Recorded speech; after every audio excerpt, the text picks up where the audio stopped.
There are lots of issues for women in the labour market at the moment. We know that they're being particularly affected by the downturn, and it's also an issue for the European Social Fund. We know that it's not reaching as many women participants as it would like to.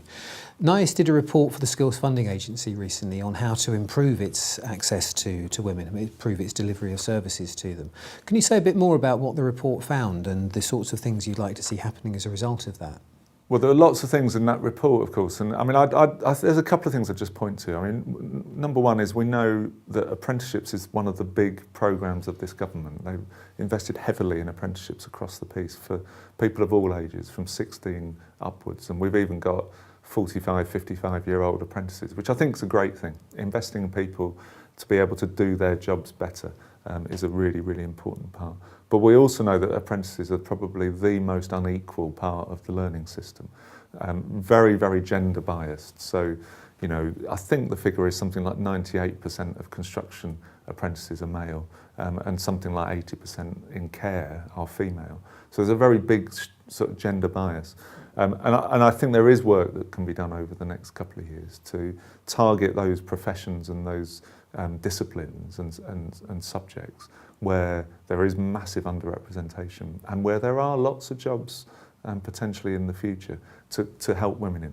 Adult Learners Week is fantastic for that. We had a winner last year who works in engineering, and we had them back to do a kind of a seminar for us. And the guy from the learning provider said he really didn't think engineering was for women. Classic. Until he met Fran, who was one of our award winners last year, who completely changed his mind about women in engineering. And more than that, it changed the mind of the employer as well. Big employer, I won't name them, who now think having a woman coming in has changed their whole attitude to employing women in engineering. She's done really well. She's at degree level, and she's a successful woman in that business. So you can do it by targeting the funding towards women in certain disciplines, but you can also do it by saying to some of the employers, try and think about women in this discipline in a different way. And as I said, through Fran Bunce, who, you know, and if anyone wants to look at, there's a little YouTube video on our website, and we can give you the kind of link.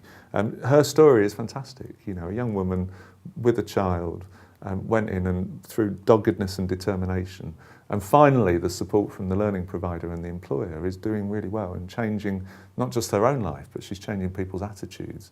And in the end, it is about the attitudes, isn't it? You know, what we need some people to go out there and break the mould a bit, prove that it can work, and then we need the cavalry to come behind and start supporting women into that and those industries with those employers. You know, but there's a lot that we need to do, and targeting is difficult, isn't it? Because in some ways it means you're ignoring some of the people who might benefit from a programme by giving it to somebody else, and having to spend a bit more time and a bit more money to get them there. But it is an absolutely critical equality issue that we need to address. You mentioned ESF a number of times during the conversation. It's clearly a very important player when it comes to learning as well as employment measures.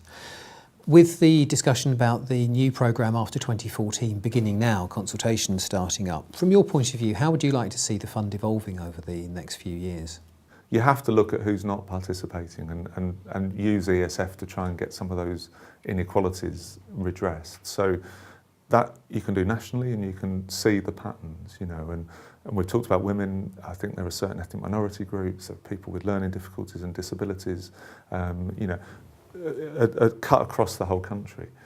You then have to, I think, look at the geographical differences, and we know that in certain parts of the country there are groups of people who are incredibly excluded from work and from skills development. So we are advocating, and we'd support a local spin on what the priorities are, because what you need to do is you need to put together the people who could benefit from skills development with the local labour market statistics, and think about what are the skills that might be most useful for those individuals given the labour market, given the jobs that they might be able to get, and make sure that you get that local flavour and local take on it.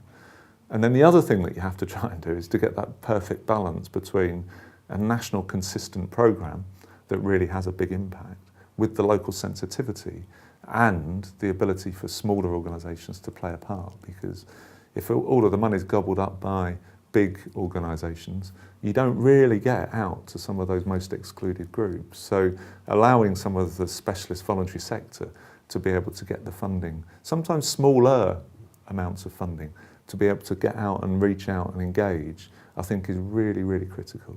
Otherwise you end up with a much blander and much shallower kind of attack on the challenges that we face as a country. So, you know, targeted by groups of people, targeted by geography, targeted by labour market opportunities, I think is a perfect kind of mix for us. David, thank you very much again for your time, and best of luck with this year's Adult Learners Week. Thanks very much, and thanks for the opportunity.